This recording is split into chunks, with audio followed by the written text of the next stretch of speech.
Good morning बच्चों। आज का हमारा टॉपिक है संधारित्रों का संयोजन। आज हम क्या पढ़ने वाले हैं बेटा? संधारित्रों का संयोजन। तो संधारित्रों का संयोजन मतलब कॉम्बिनेशन ऑफ कैपेसिटर्स। संधारित्रों का संयोजन, इसका मतलब क्या है? कॉम्बिनेशन पढ़ना चाहते हैं, कॉम्बिनेशन ऑफ कैपेसिटर। तो संधारित्रों का संयोजन क्यों करते हैं? पहला क्वेश्चन तो यही है। जैसे मान लो कि तुम्हारे पास 2 माइक्रोफेरेड का संधारित्र है। माइक्रोफेरेड आप जानते हैं संधारित्र की धारिता का मात्रक है। 2 माइक्रोफेरेड संधारित्र है, 3 माइक्रोफेरेड का संधारित्र है बेटा। तो अब तुम्हें 1.5 माइक्रोफेरेड का चाहिए, कैसे करोगे? 1 माइक्रोफेरेड का चाहिए, 2 माइक्रोफेरेड के ही संधारित्र है, कैसे करोगे? तो अलग अलग धारिता के मान प्राप्त करने के लिए संधारित्रों का संयोजन किया जाता है। तो इसका क्या है, इसके बारे में क्या लिख सकते हैं कि अलग अलग धारिता के अलग अलग धारिता वाले मान प्राप्त करने के लिए संधारित्रों का संयोजन करते हैं।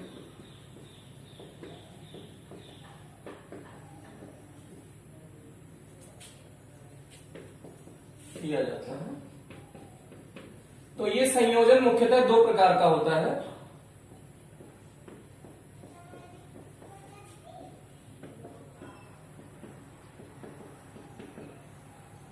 पहला श्रेणी क्रम संयोजन,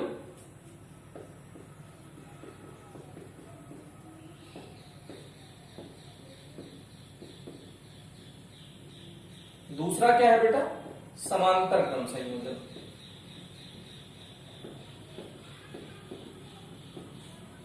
इंग्लिश में क्या कहोगे? सीरीज कॉम्बिनेशन,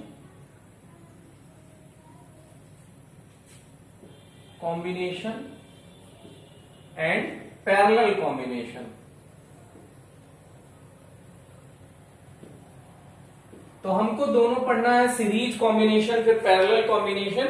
जब इसको हम अच्छे से, इसके लिए हमारी अंडरस्टैंडिंग हो जाएगी, तब हम इसका मिश्रण पढ़ेंगे। तो कॉम्बिनेशन सीरीज और पैरेलल का भी करेंगे, तो वो इसका लास्ट टॉपिक होगा। तो इस टॉपिक का लास्ट टॉपिक होगा। जो हम लोग ये टॉपिक पढ़ रहे हैं, इसका सब टॉपिक क्या है? श्रेणी क्रम संयोजन और समांतर क्रम संयोजन से सीरीज कॉम्बिनेशन और पैरेलल कॉम्बिनेशन। किसके लिए? कैपेसिटर के लिए। तो कैपेसिटर हम लोग देखना चाहते हैं बेटा। कैपेसिटर में बहुत डिटेल में हम लोग एनालिसिस करने वाले हैं। तो अब हमने लगभग बस ये 1-2 टॉपिक इनको अच्छे से समझ लीजिए। तो सीरीज कॉम्बिनेशन और पैरेलल कॉम्बिनेशन यहां समझने का क्या फायदा होगा? आपने जैसे 10वीं में प्रतिरोध पढ़े थे, तो प्रतिरोधों में भी सीरीज कॉम्बिनेशन और पैरेलल कॉम्बिनेशन होते थे।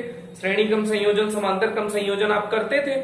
तो वहां वाले टॉपिक भी हमको आगे पढ़ने हैं जो 10th में थे। वो हमारे नेक्स्ट चैप्टर में, नेक्स्ट 2 चैप्टर्स में आपको वो कवर करने को मिलेगा। तो अगर यहां से आप श्रेणी और समांतर अच्छे से समझ लेंगे, तो आपको उन चैप्टर्स में जब आपका प्रतिरोधों का संयोजन आएगा, श्रेणी क्रम संयोजन और समांतर क्रम संयोजन, तो आप उसे बहुत अच्छे से समझ पाएंगे। तो इसलिए यहाँ के इस टॉपिक को आप अच्छे से समझने की कोशिश करिएगा। फिर उसके बाद हम लोग वहां के प्रतिरोधों के संयोजन को भी सीखेंगे। तो सबसे पहले इसमें हम पढ़ने जा रहे हैं श्रेणी क्रम संयोजन, सीरीज कॉम्बिनेशन ऑफ कैपेसिटर्स। श्रेणी क्रम संयोजन।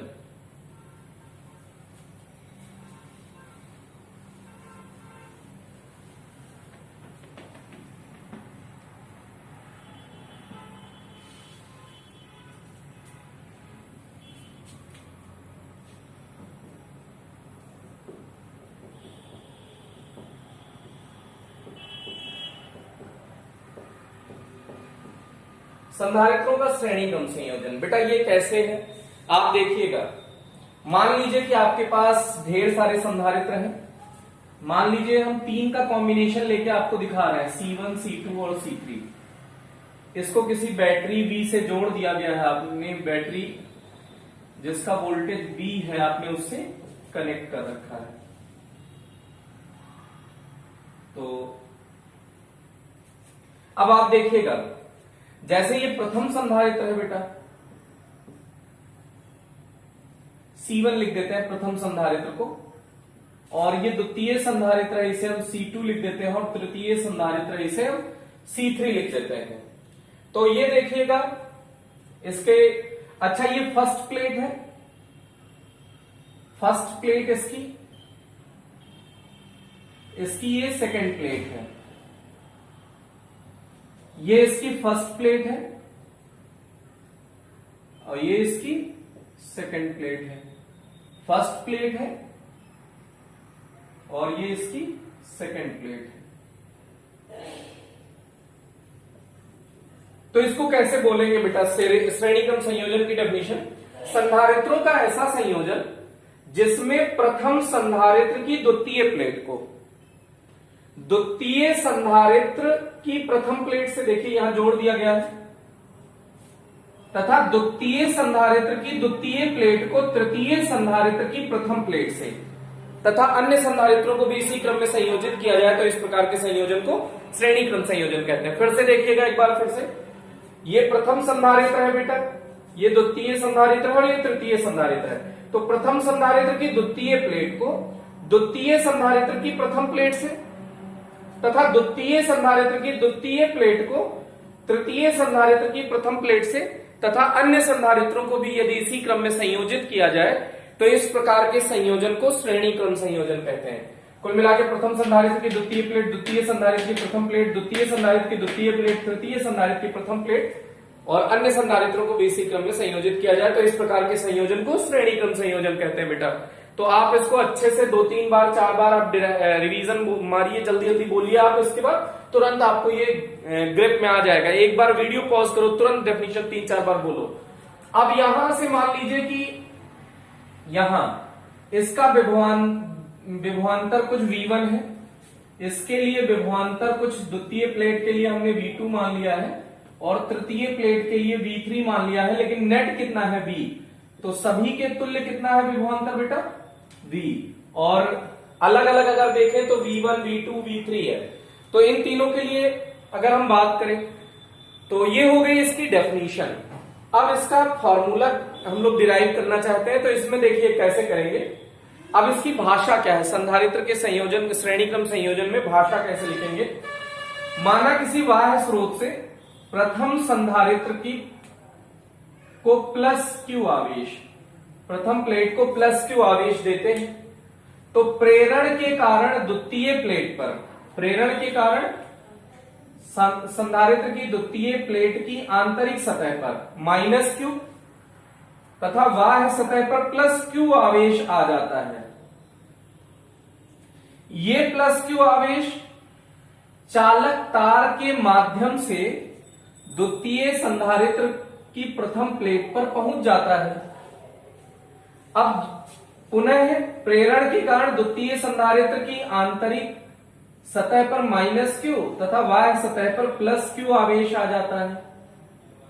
ये आवेश पुनः प्रेरण के कारण, वो चालक तार से संयोजन के कारण तृतीय संधारित्र की आंतरिक प्लेट पर पहुंच जाता है। इस प्रकार सभी संधारित्रों का आवेशन हो जाता है। माना अब ये देखिएगा वही आवेश ट्रांसफर हो रहा है तो इसका भी आवेश कितना है बेटा Q, तो इसका भी आवेश Q है, तो इसका भी आवेश Q है। तो श्रेणी क्रम संयोजन में आवेश का मान सभी संधारित्रों के लिए समान होता है। ध्यान दीजिएगा बेटा, श्रेणी क्रम संयोजन में सभी संधारित्रों के लिए आवेश का मान समान होता है। तो फिर से पूरी डेफिनेशन एक बार फिर से रिपीट मारिए और उसके बाद इसको आगे बढ़ाते हैं कि संधारित्रों का ऐसा संयोजन जिसमें प्रथम संधारित्र की द्वितीय प्लेट को द्वितीय संधारित्र की प्रथम प्लेट से, द्वितीय संधारित्र की द्वितीय प्लेट को तृतीय संधारित्र की प्रथम प्लेट से तथा अन्य संधारित्रों को भी इसी क्रम में संयोजित किया जाए तो इस प्रकार के संयोजन को श्रेणी क्रम संयोजन कहते हैं। श्रेणी क्रम संयोजन में आवेश का मान सभी संधारित्रों के लिए समान होता है। अब इसकी भाषा पर आते हैं बेटा। भाषा, माना किसी बाह्य स्रोत से प्रथम संधारित्र को +q आवेश प्रदान किया जाता है, प्रेरण के कारण उसकी आंतरिक सतह पर, प्रथम संधारित्र की आंतरिक सतह पर -q तथा बाह्य सतह पर +q आवेश आ जाता है जो चालक तार के माध्यम से द्वितीय संधारित्र की प्रथम प्लेट पर पहुंच जाता है। पुनः प्रेरण के कारण द्वितीय संधारित्र की आंतरिक सतह पर -q तथा बाह्य सतह पर +q आवेश आ जाता है। ये +q आवेश पुनः चालक तार के माध्यम से तृतीय संधारित्र की आंतरिक सतह पर चला जाता है। इस प्रकार संयोजन में लगे सभी संधारित्र समान रूप से आवेशित हो जाते हैं। संयोजन में लगे सभी संधारित्र समान रूप से आवेशित हो जाते हैं बेटा। माना प्रथम संधारित्र के सिरों पर विभवांतर V1, द्वितीय के सिरों पर V2 तथा तृतीय के सिरों पर V3 है तथा संयोजन का कुल विभवांतर V है। तो देखिए आप क्या कह सकते हैं, V equals V1 plus V2 plus V3, या आप बोल सकते हैं बेटा इक्वेशन नंबर 1। अब प्रथम संधारित्र के लिए आवेश का मान तीनों के लिए समान है। तो आप देखिए प्रथम संधारित्र के लिए क्या लिख सकते हैं, प्रथम संधारित्र के लिए C equals Q by V होता है। तो C equals Q by V बेटा। अब यहां Q तो सेम रहेगा, तो ये हुआ C1, ये हुआ V1। तो यहां से आप लिख सकते हो V1 equals Q upon C1। द्वितीय संधारित्र के लिए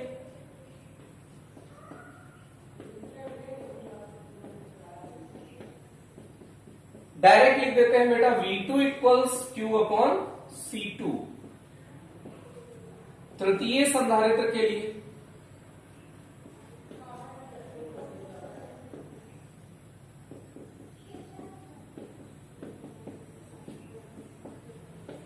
V3 equals Q upon C3। माना संयोजन की तुल्य धारिता CS है, माना संयोजन की तुल्य धारिता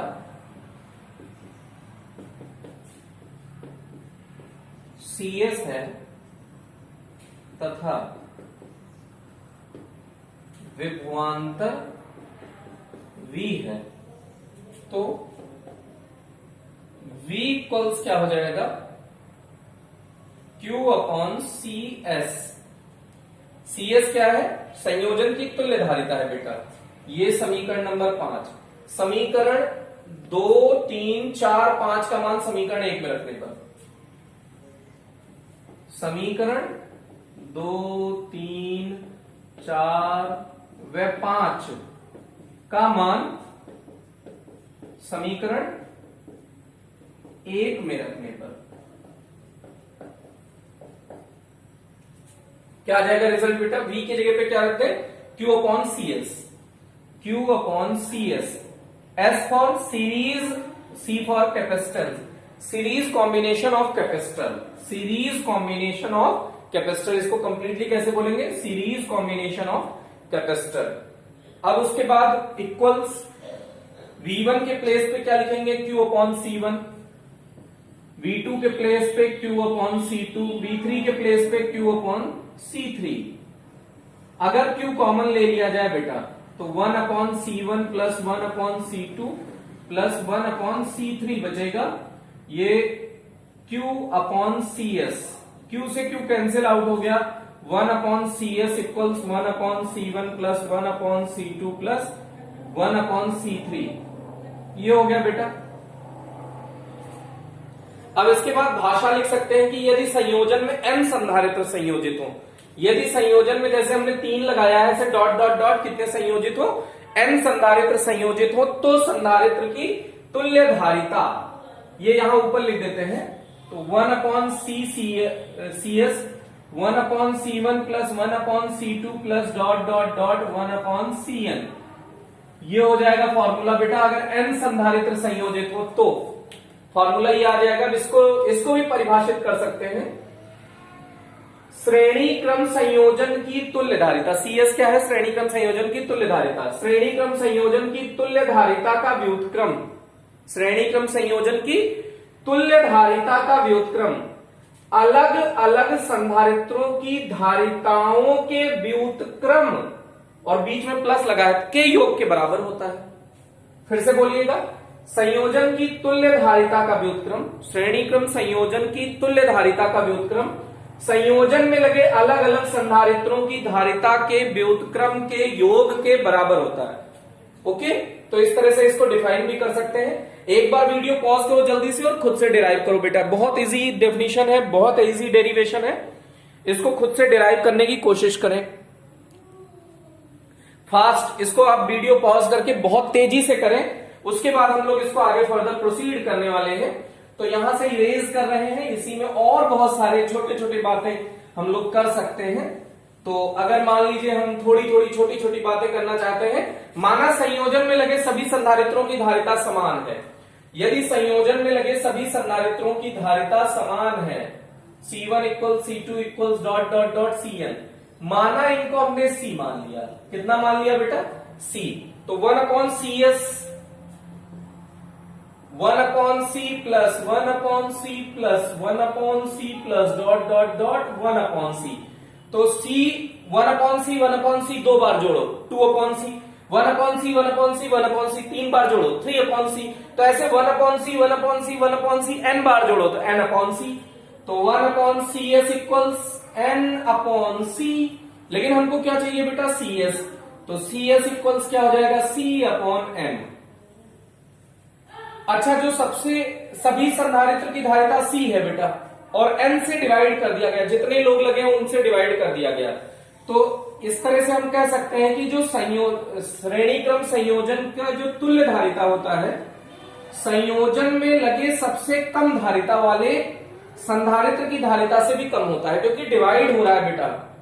फिर से सुन लीजिएगा, संयोजन में मान लो कि जैसे 1 माइक्रोफैरड का लगाया है, तो जो तुल्य आएगा वो 1 से भी कम आएगा। तो आप देख लीजिए, अगर धारिता को कभी कम करना होता है, जैसे 2 माइक्रोफैरड के दो संधारित्र हैं तुम्हारे पास, और तुम 1 माइक्रोफैरड का बनाना चाहते हो, तो उनको क्या कर दो? श्रेणी क्रम संयोजित कर दो।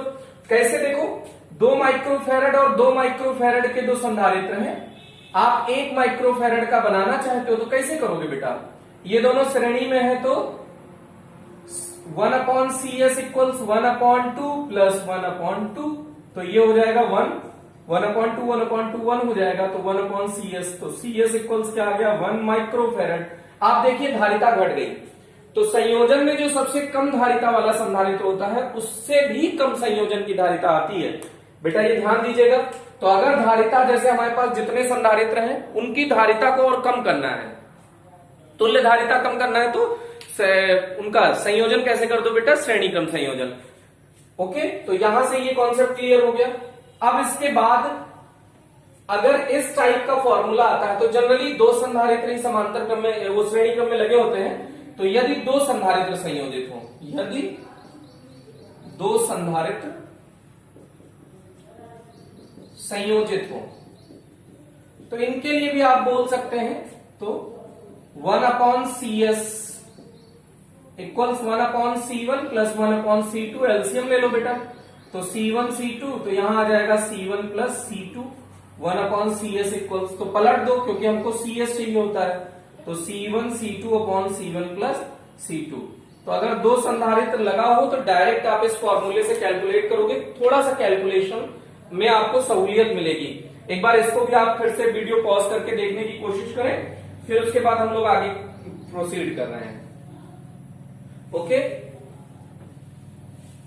तो आप वीडियो पॉज करके इसको भी समझने की कोशिश करें जो हमने अभी बातें की हैं। अब अगर इसमें थोड़ा सा कॉम्प्लिकेटेड डायग्राम कई बार दे दिया जाता है, ये तो इजी डायग्राम थे, कॉम्प्लिकेटेड दे दिया जाता है तो थोड़ा सा कम समझ में आता है, श्रेणी है कि समांतर है। तो इस टाइप की स्थिति में हम लोग आपको दिखा रहे हैं कि किस टाइप से थोड़ा सा कंफ्यूज कर सकते हैं इसमें। तो मान लीजिए कि ऐसे इस टाइप से दे देते हैं, लगातार ऐसे 3-4 प्लेट लगा दी, इसमें एप्सिलॉन R1, इसमें एप्सिलॉन R2, इसमें एप्सिलॉन R3 परावैद्युत पदार्थ भर दिया। तो इसका कुछ हमने ऐसे बना दिया, तो इसमें हम ऐसे डॉट डॉट डॉट से दिखा देते हैं। तो इसमें हम लोग ऐसे करके कुछ ये एप्सिलॉन R3 भर दिया। तो ये देखिए बेटा, ये प्लेट की मोटाई कम ज्यादा कर सकते हैं, मतलब इस प्लेट को और थोड़ा पास रख दे तो इसकी मोटाई मान लो T1 है, T2 है और T3 है, या D1 D2 D3 मान लीजिए, उससे कोई फर्क नहीं पड़ता। इनके गैप में जो है इसको D1 D2 D3 मान सकते हैं। तो बेटा इसके संयोजन को समझने के लिए आप ऐसे समझिए कि इसको आपको फैलाना है, तीनों संधारित्र को अलग करना है। देखिए बेटा, ये देखिए चालक को चालक से ये बीच में तार हटा के चिपका भी तो सकते हैं, तो सेम डिट्टो सिचुएशन जनरेट होगी बेटा। अगर चिपका दोगे तो देखो इधर माइनस इधर प्लस, प्रेरण की गांठ वैसे भी आ जाता। तो आपको 2 प्लेट की बजाय 1 प्लेट लगता, और उसके बाद ये जो आपने वायर लगाया होगा ये भी तो धातु का लगाया होगा, तो इसमें भी खर्चा आया होगा, ये भी बचत हो जाएगी। तो अगर खर्चा बचाना होता है, बचत करनी होती है, तो संयोजन इस टाइप से कर देते हैं। तो इसको आप समझने की कोशिश करो। जैसे इसी को आप खोल दीजिए तो ये देखिए इस टाइप से बन जाएगा कि नहीं बन जाएगा। देखिए इनको चिपका के देखिए, इस तार को हटाइए चिपका दीजिए, इस तार को हटाइए चिपका दीजिए, क्या वही सीन है? तो ये ऐसे खड़ा खड़ा बना देते हैं जिससे आप कंफ्यूज हो सके। तो आप उससे बचने के लिए देखिए इसको कैसे कर दीजिए, ये अलग कर दीजिए, इसको अलग कर दीजिए, इसको अलग। क्या यही सेम डायग्राम है? ओके। अच्छा, इसका area of cross section same होगा तीनों का, क्योंकि ये लेंथ सेम है तो area of cross section same होगा। तो अगर ये संयोजन में जुड़े हैं ऐसे सोचिए, तो इसकी धारिता C1 इक्वल्स, ये इसकी धारिता को C1 मान लेते हैं, और इसकी कुछ C2, इसकी कुछ C3। इनके बीच की मोटाई अलग अलग हो सकती है बेटा। तो C1 इक्वल्स एरिया जब गिवन हो एप्सिलॉन नॉट, और परावैद्युत पदार्थ कितने माध्यम का भरा है? एप्सिलॉन R1, और अपॉन D होता है। D का मतलब दोनों प्लेटों के मध्य की दूरी, तो दोनों प्लेटों के मध्य की दूरी कितनी दी है? T1। इसी तरह से C2 क्या होगा बेटा? A epsilon not epsilon R2 upon T2। C3 क्या होगा? A epsilon not epsilon R3 upon T3। संयोजन में कैसे जुड़ते हैं? तो 1 upon CS equals 1 upon C1 plus 1 upon C2 plus 1 upon C3। तो 1 अपॉन C1 की वैल्यू क्या है? A epsilon not epsilon R1 upon T1 plus 1 upon A epsilon not epsilon R2 upon T2 plus 1 upon A epsilon not epsilon R3 upon T3। ये हो गया। अब आप इसको सॉल्व करिए तो पलट के ऊपर चला जाएगा, तो T1 upon A epsilon not epsilon R1 plus T2 upon A epsilon not epsilon R2 plus T3 upon A epsilon not epsilon R3। ये आया 1 अपॉन CS। 1 अपॉन CS का फाइनल रिजल्ट क्या आ जाएगा बेटा? 1 upon A epsilon not common हो रहा है कि नहीं हो रहा है? तो वह बचा क्या? T1 upon epsilon R1 plus T2 upon epsilon R2 plus T3 upon epsilon R3। ये हो गया बेटा। तो ये फाइनल इस टाइप का अगर कैलकुलेशन गिवन हो, इसका डायग्राम गिवन हो, तो इसको आप कैसे सॉल्व कर सकते हैं या आप देख सकते हैं। आपको सॉल्व करके दिखा दिया गया है।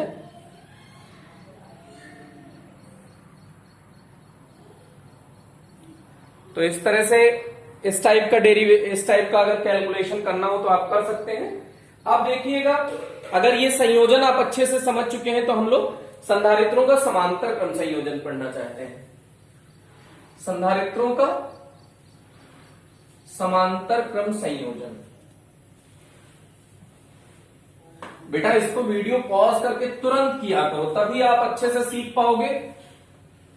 और अगर आपके पिछले वीडियोस छूट गए हैं और चैप्टर आपका इनकम्प्लीट रह गया है, तो पहले इस चैप्टर को कंप्लीट करने की कोशिश करो। जब इस चैप्टर को आप कंप्लीट कर लोगे तो धीरे धीरे कॉन्फिडेंस बढ़ेगा और आपके पीछे वाले चैप्टर भी धीरे धीरे कवर हो जाएंगे। तो पहले इनको कंप्लीट करने की कोशिश करते हैं। तो संधारित्रों का कौन सा संयोजन हम पढ़ने जा रहे हैं? समांतर।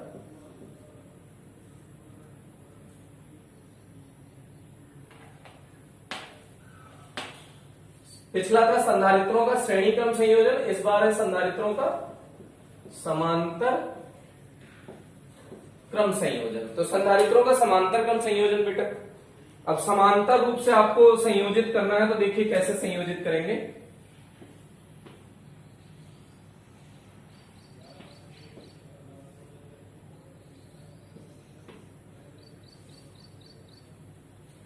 ये मान लीजिए C1 संधारित्र है, ये C2 है और ये C3 है।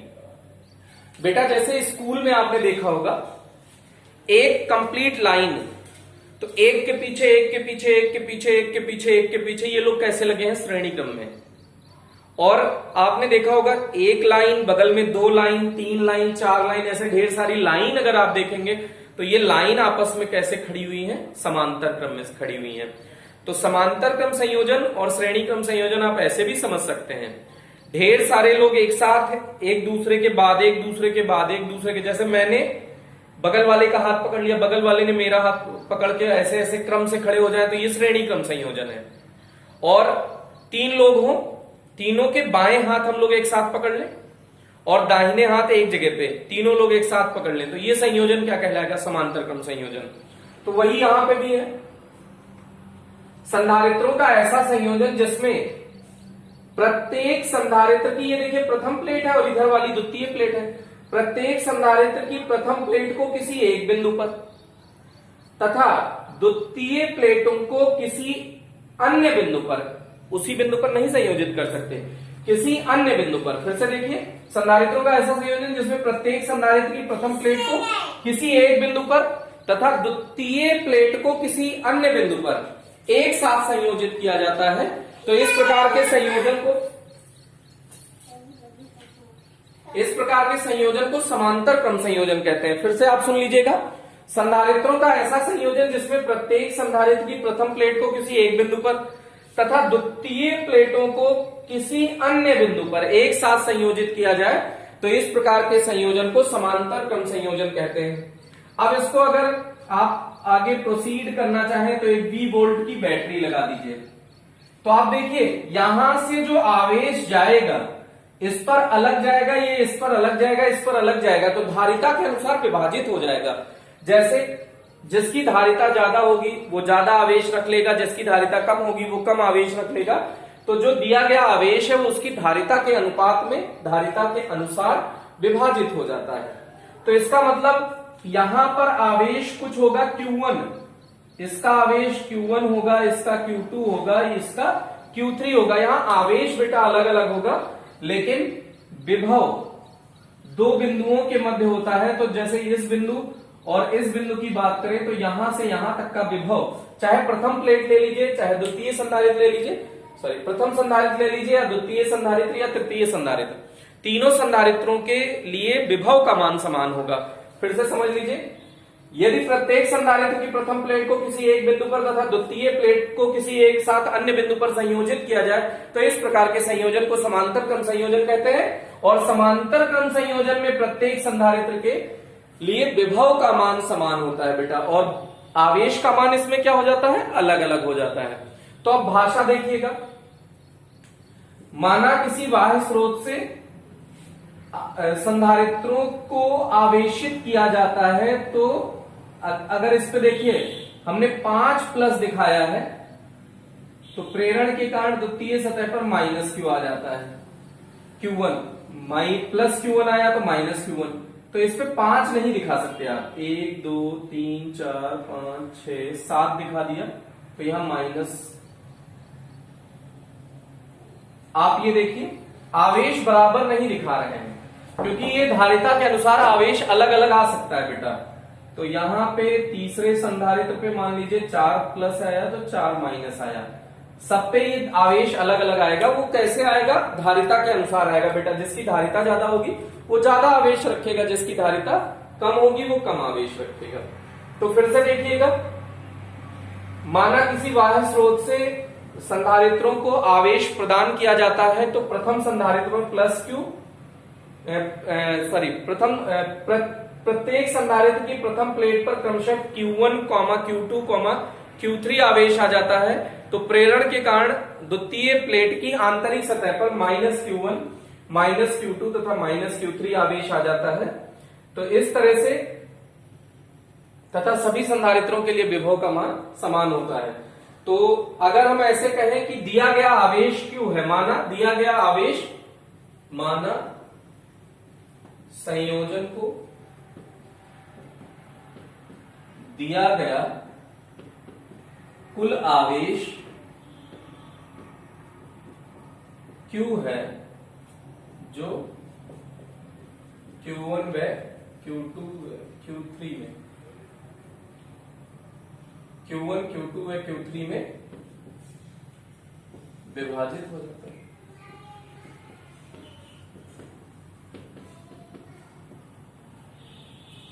तो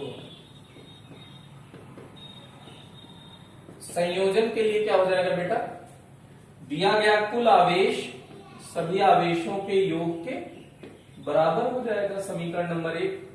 अब इसके लिए क्या लिखेंगे, प्रथम संधारित्र के लिए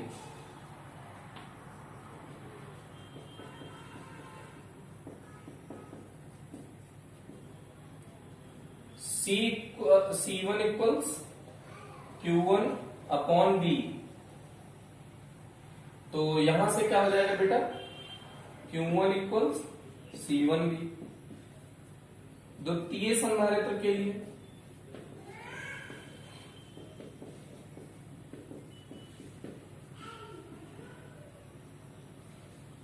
Q2 इक्वल्स C2V। तृतीय संधारित्र के लिए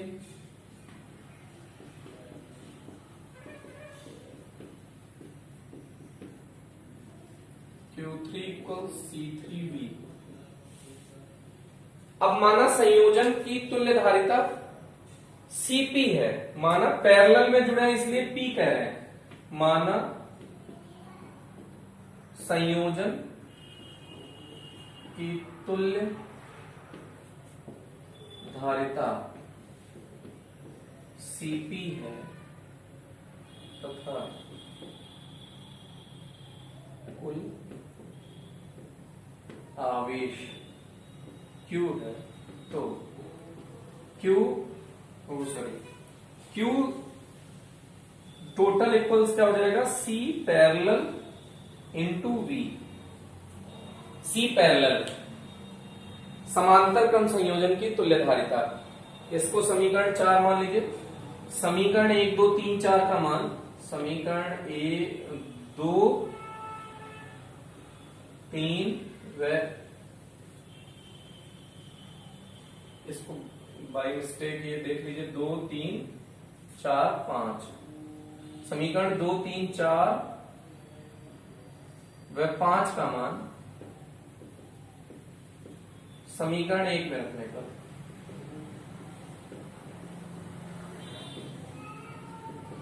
समीकरण 1 में रख दीजिए। तो Q की जगह क्या रख देंगे बेटा, Q की जगह Cp इंटू V लिख दीजिए।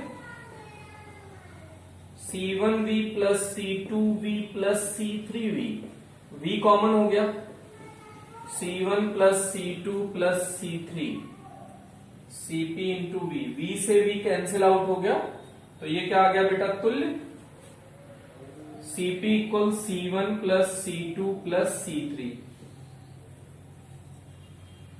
तो ऐसे इससे भी परिभाषा बोल सकते हैं, समांतर क्रम संयोजन की तुल्य धारिता अलग अलग संधारित्रों की धारिता के योग के बराबर होता है। बड़ा सिंपल है, तो इस तरह से आप इसमें कह सकते हैं। अब ऐसे भाषा बोल सकते हैं, यदि संयोजन में n संधारित्र जुड़े हों, यदि संयोजन में n संधारित्र जुड़े हों तो Cp इक्वल्स क्या हो जाएगा, C1 plus C2 plus dot dot dot Cm। तो ये भी एक फॉर्मूला आप लिख सकते हैं। ओके, तो जल्दी से वीडियो पॉज करो बेटा और जल्दी से इसको डिराइव करो। वीडियो पॉज करके खुद से डिराइव करने की कोशिश करो जल्दी से, जितना तेजी से आप करेंगे उतना ही फायदा होगा। वीडियो पॉज करो बेटा और जल्दी से इसे डिराइव करो थोड़ा सा, इससे फिर इसके बाद हम लोग आगे फर्दर देखते हैं। हम ऐसा मानते हैं कि आपने कर लिया होगा तब आप आगे देखने जा रहे हैं।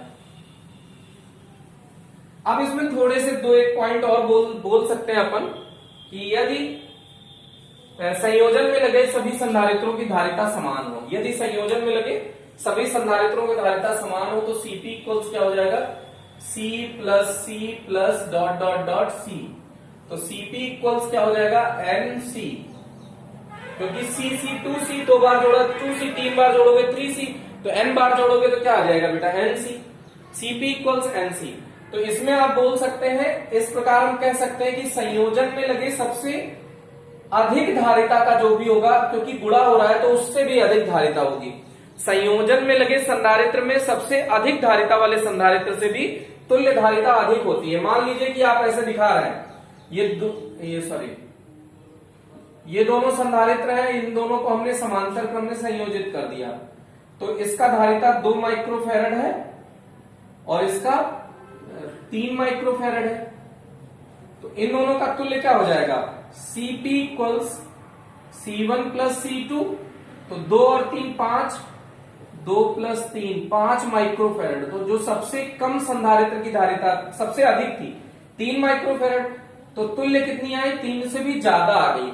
तो अगर हमको संयोजन में धारिता बढ़ानी हो, जैसे हमें मान लीजिए 2 ही माइक्रोफैरड और 3 ही माइक्रोफैरड के सारे संधारित्र हैं और अधिक मान का संधारित्र चाहिए, तो क्या कर दो? दोनों को समांतर क्रम में जोड़ दो, देखिए धारिता बढ़ जाएगी। तो जब धारिता बढ़ानी हो हमें, तो संयोजन कैसे किया जाता है बेटा? समांतर क्रम में किया जाता है। और जब धारिता घटानी होती है तो संयोजन कैसे किया जाता है?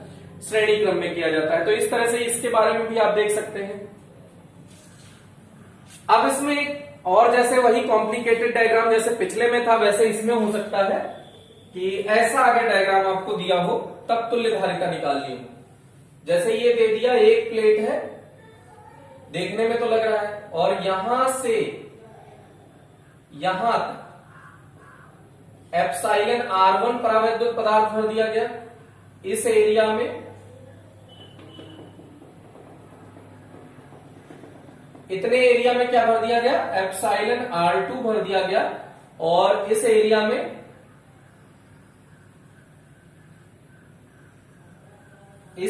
क्या भर दिया गया बेटा? एप्सिलॉन R3 भर दिया गया। तो अलग अलग, अब देखिए ये एरिया अलग हो सकता है, तो इसके लिए A1, A2, A3 एरिया मान सकते हैं, लेकिन गैप तीनों के लिए सेम है, तो जो T है वो तीनों के लिए सेम है बेटा। अब आप सोचिएगा, इसको समझने की कोशिश करिएगा। तो देखिए इसको कैसे कर सकते हैं? यहां से ये प्लेट काट के अलग कर दीजिए, उधर कर दीजिए, और तीनों को अलग अलग तार से संयोजित कर दीजिए। ऐसा कह रहे हैं, देखिए ये बीच में जो है उसमें आप A2 वाला एरिया वाला ले लीजिए, और इससे एक तार और लगाइए।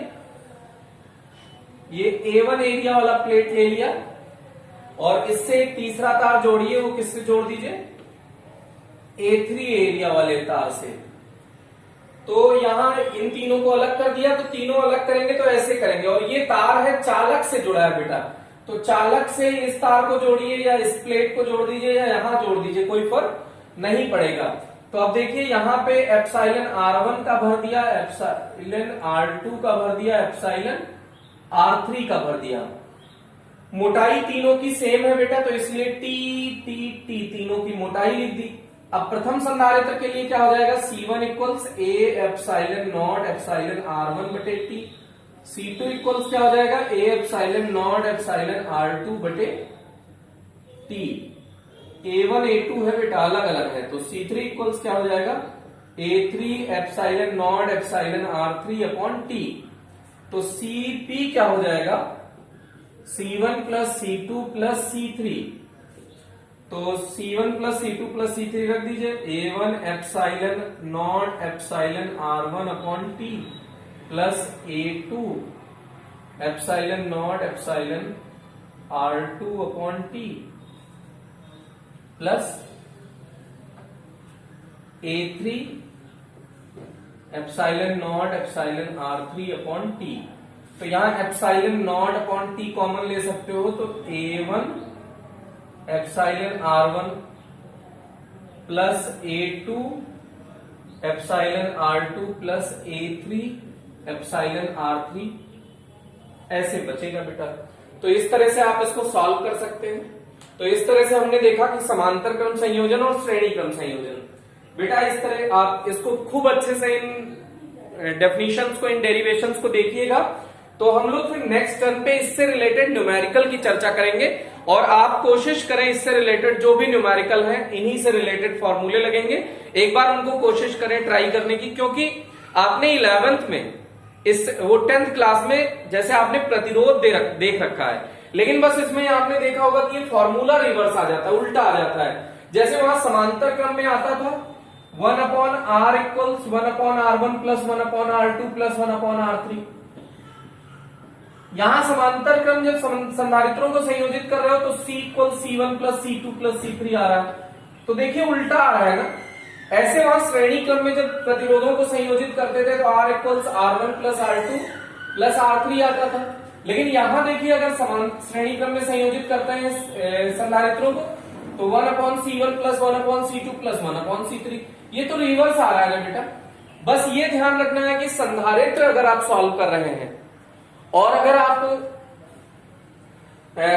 प्रतिरोध सॉल्व कर रहे हैं तो संधारित्र का जो फॉर्मूला आता है प्रतिरोध का उल्टा आता है, ये दिमाग में सेट कर लीजिए। ये एक बार नहीं 1000 बार यूज होगा बेटा और बार बार इसमें कंफ्यूजन रहता है। संधारित्र में जो फॉर्मूला आएगा वो प्रतिरोध का उल्टा आएगा। ओके, तो संधारित्र और प्रतिरोध को आप अलग अलग सॉल्व कर सकते हैं एकदम डिटेल में, लेकिन अभी आपको सिर्फ संधारित्र के न्यूमेरिकल सॉल्व करने हैं। संधारित्र के न्यूमेरिकल आपके बुक में गिवन है, आप वो कोशिश करें खुद से ट्राई करने की, जिससे कि नेक्स्ट टर्म पे हम ढेर सारे जब न्यूमेरिकल आपको कराएं तो आपको उसको करने में बहुत कन्वीनियंट होगा। Okay, thank you.